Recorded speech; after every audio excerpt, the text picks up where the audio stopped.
제 이야기는 평범해 보이는 어느 날 밤 한국식 노래방에서 시작됩니다.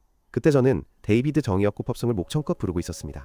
퇴근 후 즐거움을 찾으려는 평범한 직장인 아저씨처럼 보였을 겁니다. 하지만 복도로 나서자마자 문이 쾅 닫히자 가면을 벗어던졌다. 억지로 지었던 미소가 사라지고 그 자리를 싸늘하고 날카로운 표정이 채웠다. 이 셀러리맨이 임무 수행 중이던 미국 정보기관 요원 출신이라는 것을 아는 사람은 거의 없었다. 그와 동시에 그리 멀지 않은 곳의 한 고급 호텔에서는 레베카라는 여성이 완벽한 연기를 하고 있었습니다. 그녀는 임신한 척 위장하기 위해 가짜 배를 달고 있었습니다. 그녀의 목표는 러시아의 고위급 대사인 카르포프였다. 그녀는 고통스러운 근육 경련을 흉내내며 노인의 경호원들에게 접근했다. 경험이 부족한 경호원들이 도움을 주기 위해 방심한 틈을 타 그녀는 재빨리 대사의 휴대폰을 바꿔치기 했다. 카르포프가 나중에 전화를 받았을 때 그 전화기는 치명적인 발작을 일으켰다. 그는 그 자리에서 사망했다. 레베카의 탈출 또한 그에 못지않게 인상적이었다. 엘리베이터에서 막혔을 때 그녀는 연약한 임산부에서 무시무시한 효율성으로 러시아 요원을 처리하는 전투기계로 변신했습니다. 문이 열리자마자 수십 정의 총구가 그녀를 향했지만 그녀는 어떻게든 탈출했습니다. 그 시간 동안 저는 뒤에서 조용히 그녀를 지켜보았습니다. 하지만 지원하기 위해서가 아니었습니다. 제 임무는 그녀를 체포하는 것이었습니다. 레베카는 서둘러 떠났습니다. 그녀가 가장 먼저 한 일은 자신을 쫓는 누구라도 따돌리기 위해 외모를 바꾸는 것이었습니다. 그녀는 우아한 정장 대신 좀 더 단정하고 평범한 복장으로 갈아입었습니다. 이런 빠른 변화는 숙련된 요원의 본능 즉 한 발 앞서 나가는 능력을 보여주었습니다. 나는 그녀를 잡을 수 없었습니다. 그녀가 외모를 바꾼 것이 아니라 동료의 차를 이용했음에도 불구하고 레베카는 유령처럼 사라졌기 때문입니다. 한편 비밀 장소에서는 주노라는 이름의 여성이 사설정보기관 캐디스의 잔인한 책임자로서 자신의 요원을 고문하고 있었습니다. 그녀는 냉혈하고 잔인한 여자이며 자신이 속한 조직의 존폐가 위협받고 있음을 막 알아차렸다. 캐디스는 유령 같은 조직으로 어떤 정부에도 발각될 수 없었다. 마지막 요원이 데이터를 유출했다는 사실을 마침내 자백하자 주노는 전혀 망설임 없이 그를 그 자리에서 살해했다. 직후 그녀의 아들 올리버가 전화를 걸어 한국에서의 작전은 성공했지만 부대원 전원이 정체불명의 남자에 의해 몰살당했다는 소식을 전했다. 주노는 그 남자의 표적이 자신의 최고 암살자인 레베카라는 것을 알고 격분했다. 레베카를 놓친 후 나는 모든 흔적을 지웠다. 그러고는 기차역으로 갔지만 그녀의 모습이 머릿속에서 떠나질 않았다. 나는 아내인 윤주에게 전화해서 레베카를 데려오기 전에는 집에 돌아가지 않겠다고 말했다. 그때 고통스러운 진실이 드러났습니다. 레베카는 바로 제 딸입니다. 그리고 9년 전 저는 제 옛 조직으로부터 제 딸을 보호하기 위해 죽은 척해야 했습니다. 저는 평범한 삶의 기회를 주기 위해 딸을 포기해야만 했습니다. 레베카의 새어머니인 윤주는 제게 멈추라고 애원했습니다. 레베카를 싫어해서가 아니라 하지만 캐디스가 저를 사냥할까봐 두려웠기 때문입니다. 하지만 저는 충분히 도망쳤습니다. 저는 딸을 살인 기계로 만든 조직으로부터 되찾기 위해 모든 것을 걸 준비가 되었습니다. 한편 주노와 올리버는 한국으로 향하고 있습니다. 불안감이 그들을 휩싸았다. 만약 레베카의 작전이 발각되어 공개된다면 CIA가 수십 년 동안 그림자 속에 숨어있던 조직인 캐디스를 제거할 구실을 잡게 될까봐 그들은 두려워했다. 캐디스 본부가 최고 경계태세에 들어갔을 때 저는 행동해야 했습니다. 레베카의 주의를 끌어야 한다는 것을 알았기에 저는 단서를 남기기로 결정했습니다. 저는 의도적으로 차 안에 주소를 남겨두고 앞유리를 부셨습니다. 본능을 지닌 암살자라면 뭔가 이상하다는 것을 알아챌 것이라는 걸 알았습니다.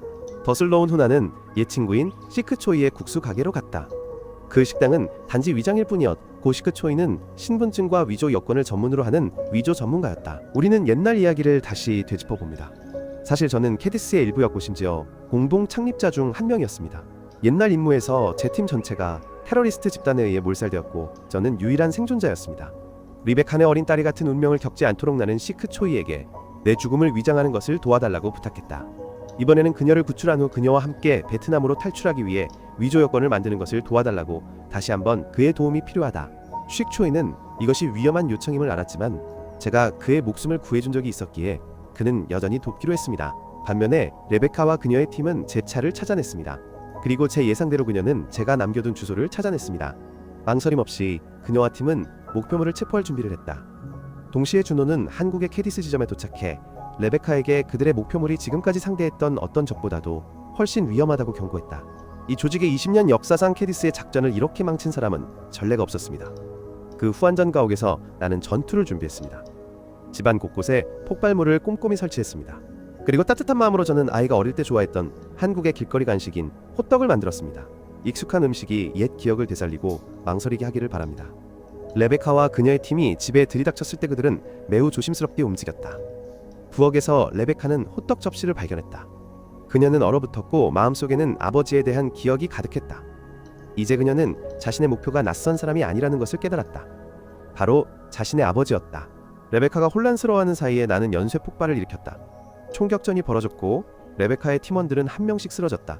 그녀는 분노에 차서 마지막 방창고로 돌진했다. 자신의 팀을 모두 쓰러뜨린 자를 죽이겠다는 결심을 품고서 말이다.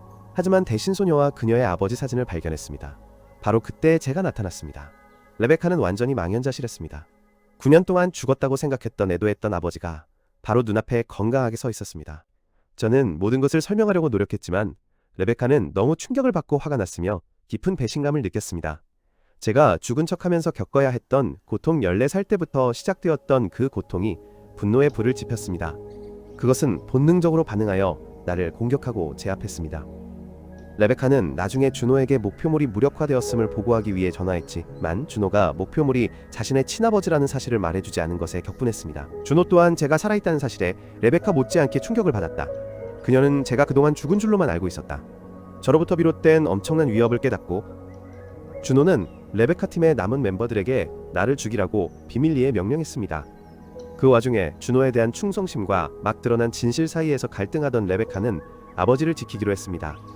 그녀는 내가 두 번째 죽음을 맞이하지 않도록 나를 구하기 위해 자신의 동료들을 죽여야 했습니다. 레베카는 캐디스로 돌아갈 길이 없다는 것을 알았다. 이제 준호는 그녀를 배신자로 여길 것이다. 그녀에게 남은 유일한 선택은 아버지와 함께 가는 것이었다. 다음 날 우리는 물건을 사기 위해 편의점에 들렀다. 나는 그녀에게 식최로부터 새 여권을 받아 베트남으로 도망칠 것이라고 말했다. 하지만 레베카는 내 계획에 전혀 설득되지 않았다. 그녀는 혼자 화장실에 가서 준노에게 전화해 자신이 여전히 충성스럽다는 것을 설득하려 했다. 그들의 관계는 모녀 같았고 준노는 10대 시절부터 레베카를 암살자로 만들어왔다. 준호가 돌아오라고 했고 그것은 레베카에게서 수년간 단련된 깊은 충성심을 자극했다. 그 전화를 알지 못했기에 레베카가 화장실에서 나오지 않자 나는 당황했다. 나는 그녀가 도망쳤다고 생각했지만 그녀는 밖에서 나를 기다리고 있었다. 우리는 여권이 도착하기를 기다리며 부산으로 향했다. 가는 길에 우리는 경찰의 삼엄한 검문소를 통과해야 했고 준호가 이 일을 꾸몄다는 것을 즉시 알았다. 긴장된 대치가 벌어졌고 잔혹한 총격전이 시작되었다. 하지만 우리는 완벽한 호흡으로 경찰을 제압하고 도망쳤다.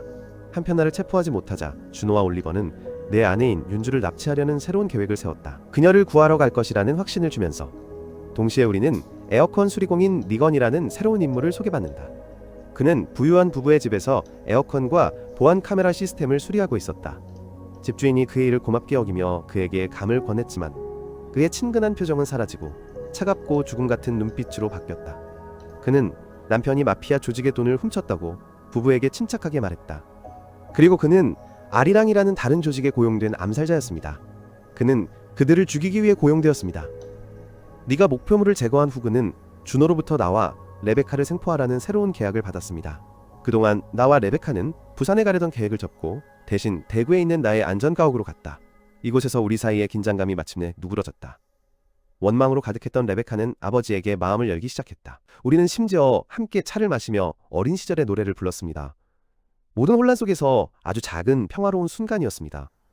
레베카가 전혀 모르는 사이에 나는 그녀의 차에 강한 진정제를 섞었습니다. 그리고 그녀는 기절했습니다.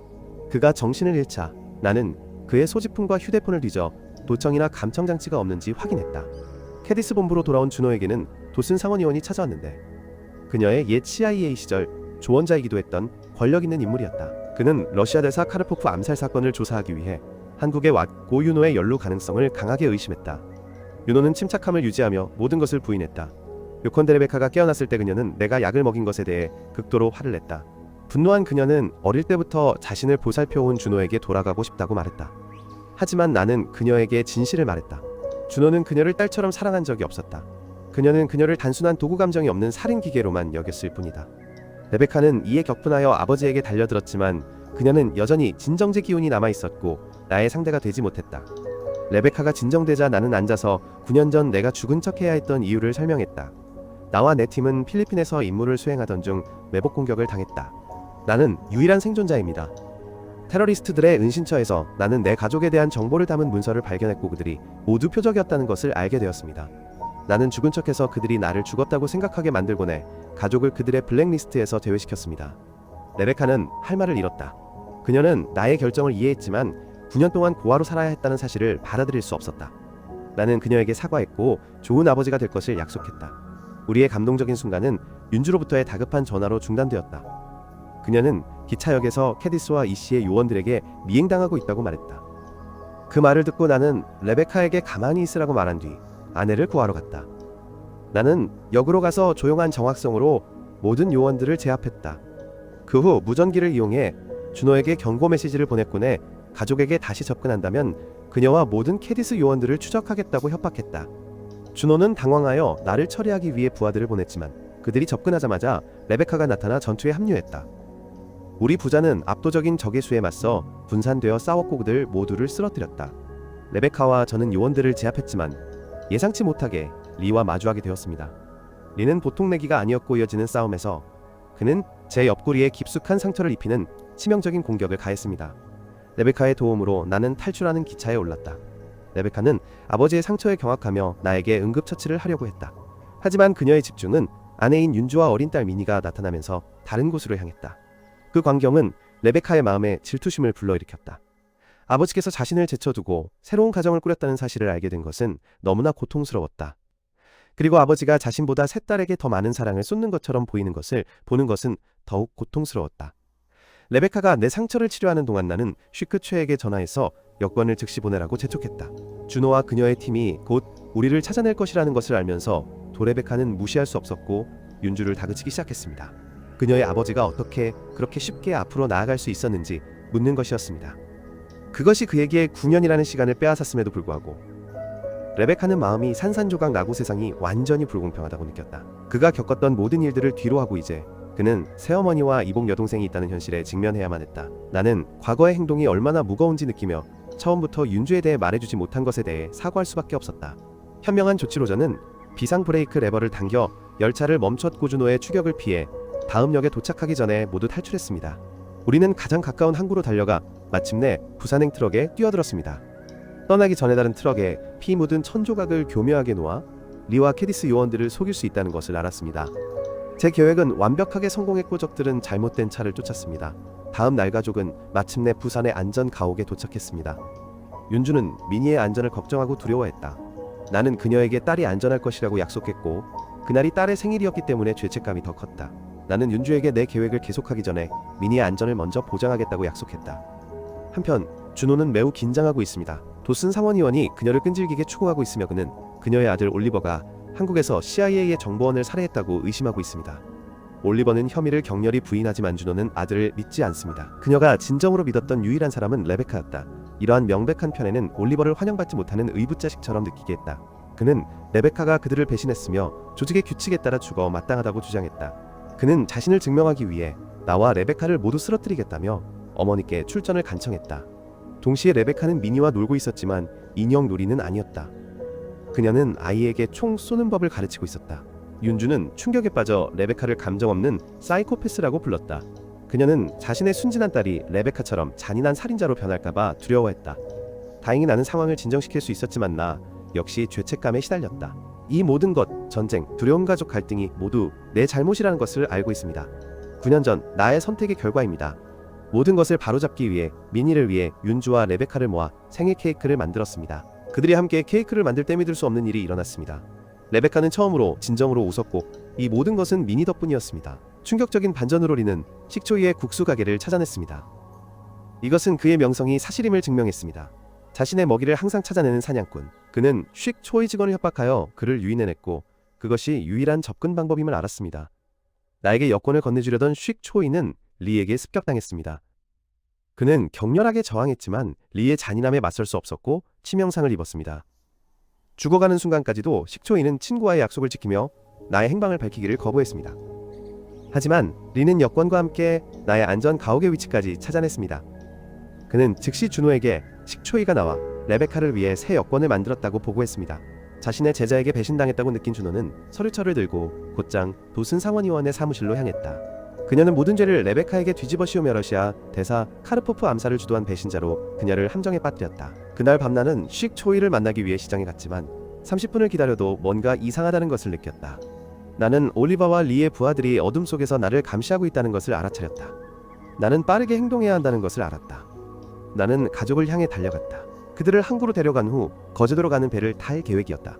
항구에 도착하자마자 나는 배를 빌렸고 윤주와 미니에게는 숨어 있으라고 말한 뒤 나와 레베카는 필사적인 싸움을 준비했다. 우리는 완벽하게 호흡을 맞춰 적들을 위한 정교한 함정을 만들었다. 적들이 줄어들자 남은 적들을 외진 곳으로 유인하여 레베카는 올리버와 대결하고 나는 리와 맞섰다. 격렬한 전투 끝에 나는 리를 쏘아 물에 빠뜨려 기절시켰다. 그 후 레베카를 돕기 전에 윤주와 미니를 확인하러 다시 달려갔습니다. 레베카가 올리버를 제압하자 나는 그가 모든 것을 말하지 않으면 죽이겠다고 위협했습니다. 총구가 머리에 겨눠진 올리버는 마침내 충격적인 비밀을 털어놓았습니다. 9년 전 준호는 필리핀 인물을 의도적으로 함정에 빠뜨렸습니다. 그녀는 나에게서 정보를 팔아 레베카를 테러범에게 넘겼고 나를 죽이고 캐디스에 대한 완전한 통제권을 장악하려 했습니다. 진실을 듣고 나와 레베카 모두 분노에 휩싸였습니다. 이야기가 계속되기 전에 9년 전으로 돌아가 봅시다. 나와 내 팀은 필리핀에서 테러리스트들에게 쫓기고 있었습니다. 나는 방금 준호에게 지원을 요청했지만 드론에서 날아온 미사일이 갑자기 차량을 명중했습니다. 눈 깜짝할 사이에 팀원 전체가 몰살당하는 광경을 보고 나는 경악했다. 나는 홀로 테러범들과 맞서 싸워야만 했다.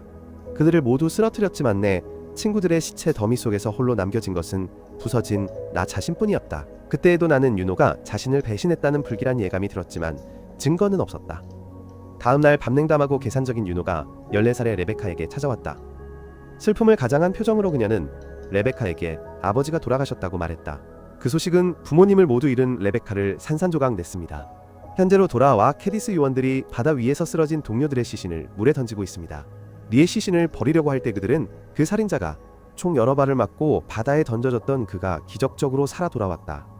그의 경이로운 인내심은 공포스러웠다. 준호는 이후 리에게 올리버에 대해 물었지만 암살자는 그가 어디 있는지 몰랐다. 명백하게도 나는 그를 인질로 잡은 것이다. 그동안 저는 가족과 함께 거대한 수출 창고에 숨어 있었습니다. 이곳은 평범한 창고가 아니었습니다. 이곳은 권세와 존경을 받는 마피아 두목인 윤주 아버지의 소유였습니다. 이곳에 숨는 것이 경찰과 캐디스를 모두 피할 수 있는 가장 확실한 방법이었습니다. 나는 일본으로 가족이 탈출하는 것을 도와달라고 장인에게 부탁하러 갔지만 자신과 나의 위험한 삶의 방식을 결코 받아들이지 않았던 그 노인은 단호하게 거절했다. 그는 딸과 손녀를 보호하겠지만 나와 레베카와는 엮이고 싶지 않아 했다. 다른 곳에서 도슨 상원의원은 준호와 캐디스를 비밀리에 조사하고 있었습니다. 그는 레베카가 카르포프 암살을 단독으로 실행했다고 전혀 믿지 않았습니다. 준호의 전 멘토로서 그는 그녀가 어떻게 생각하는지 알았고 그녀가 배후 인물임을 알았습니다. 그가 몰랐던 것은 준호에게 자신의 팀에 스파이가 있다는 것이었다. 그녀는 체포 계획을 알게 되었고 스스로 처리하기로 결정했다. 한편 준호는 나에게 음성 메시지를 보내 협상을 제안했다. 올리버를 넘기면 내 가족을 건드리지 않겠다고 했다. 그 말을 듣고 나와 레베카는 즉시 아이디어를 떠올렸습니다. 우리는 올리버를 신문하기 위해 그가 갇혀있는 창고로 갔습니다. 레베카가 먼저 시도했지만 그는 말하지 않았습니다. 그래서 저는 오래된 수법을 사용했습니다. 심리적 함정입니다.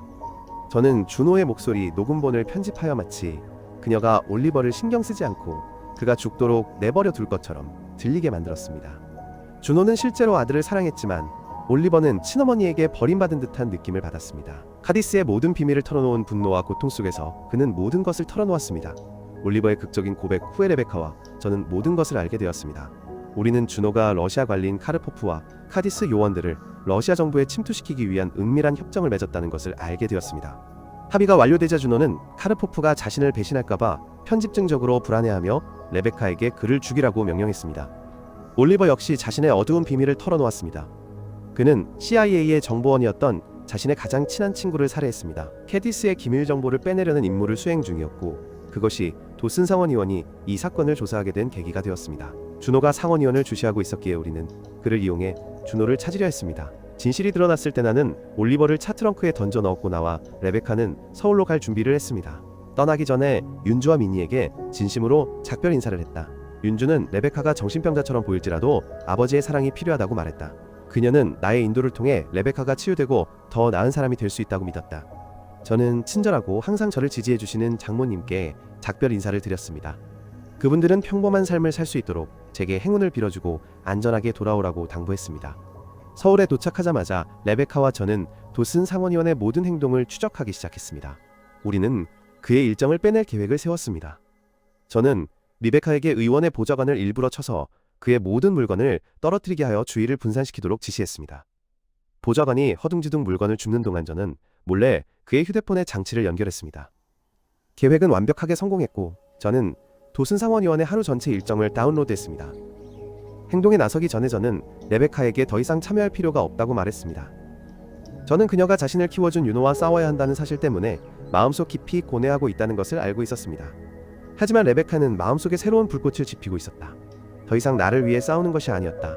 자신을 위해 싸우고 있었다. 그녀는 자신의 인생 전체를 조종한 준호에게 복수하고 싶어 했다. 그날 밤 우리는 상원의원 도슨이 정부관리와 만날 예정이었던 번화한 시장으로 갔다.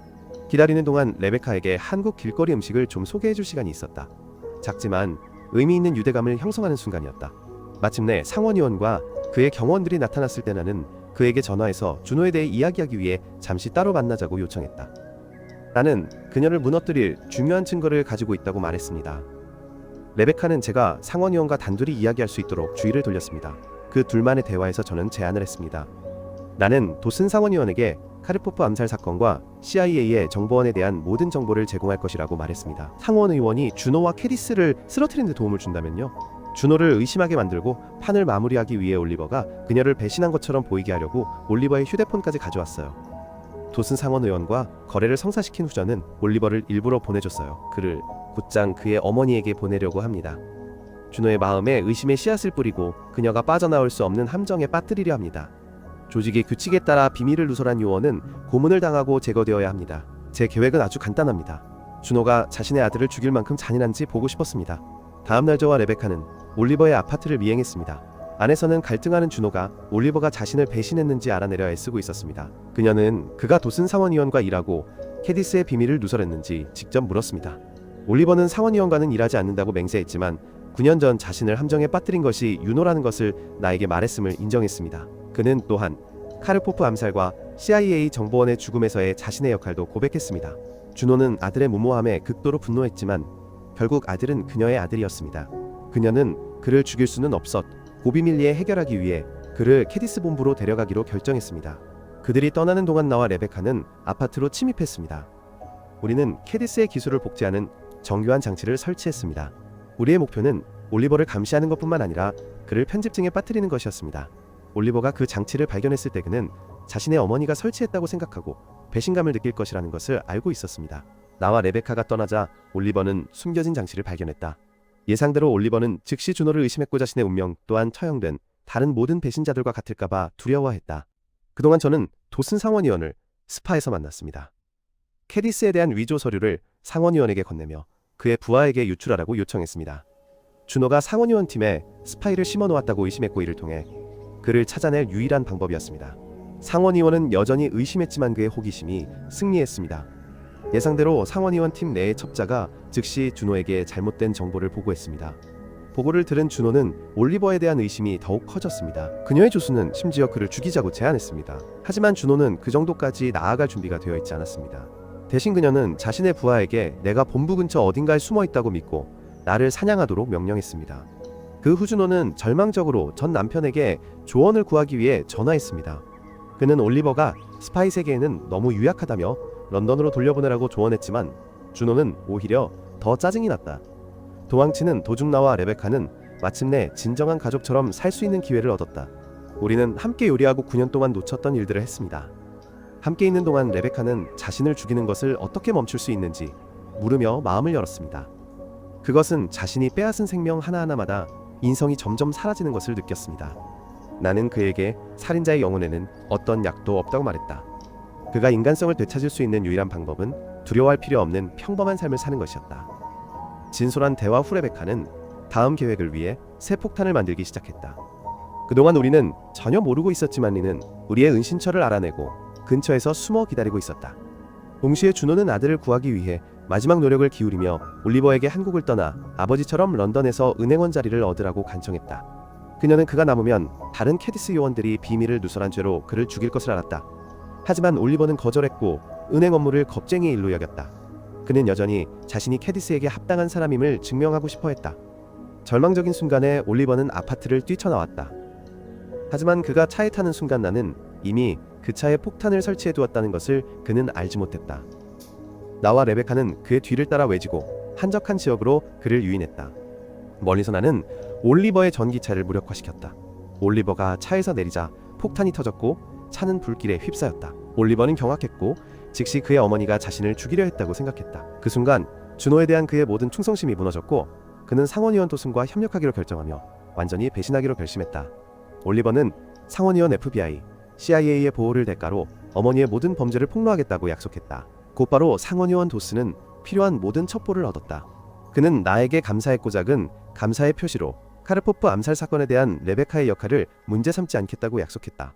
작은 승리를 거둔 기분으로 나와 레베카는 축배를 들었다. 하지만 우리의 기쁨은 오래가지 못했습니다. 리와 카리스 특공대 일부가 우리를 매복했고 저는 탈출하기 위해 건물을 폭파시켜야 했습니다. 혼란 속에서 저는 빠져나왔지만 리는 레베카를 잡았습니다. 그녀를 구하기 위한 절망적인 시도로 저는 오토바이를 훔쳐 추격했습니다. 하지만 나는 교통체증에 갇혀 리의 차를 놓쳤곤 해 딸을 구하는 데 실패했다. 두 손이 묶인 레베카는 준호 앞에 끌려갔다. 무슨 일이 있었든 준호는 여전히 그녀에게 깊은 감정적 유대감을 느꼈다. 그녀는 배신 때문에 레베카를 죽이고 싶었지만 그녀 안의 일부는 그럴 수 없었습니다. 대신 그녀는 레베카를 캐디스로 되돌리려고 유혹하려 했지만 레베카는 준호의 함정에 빠질 만큼 어리석지 않았습니다. 준호는 내가 새로운 가족이 생겼고 그녀를 진정으로 신경 쓰지 않을 것이라고 말하며 나와 레베카를 갈라놓으려 했습니다. 하지만 레베카는 그녀의 거짓말을 간파했습니다. 그녀는 순진한 척하며 준호에게 돌아가고 싶다고 말하며 준호의 충성심에 대한 갈망을 이용했습니다. 그런 다음 준호는 상원의원 도슨과 FBI가 건물을 급습할 준비를 하는 바로 그때 그녀를 본부에서 떠나도록 설득했습니다. 그 순간 저는 윤주를 찾기 위해 안전가옥으로 돌아왔습니다. 필사적인 순간에 저는 장인어른에게 도움을 간청했습니다. 저는 준호와 그녀의 조직 전체에 맞서기 위해 무기와 군대가 필요했습니다.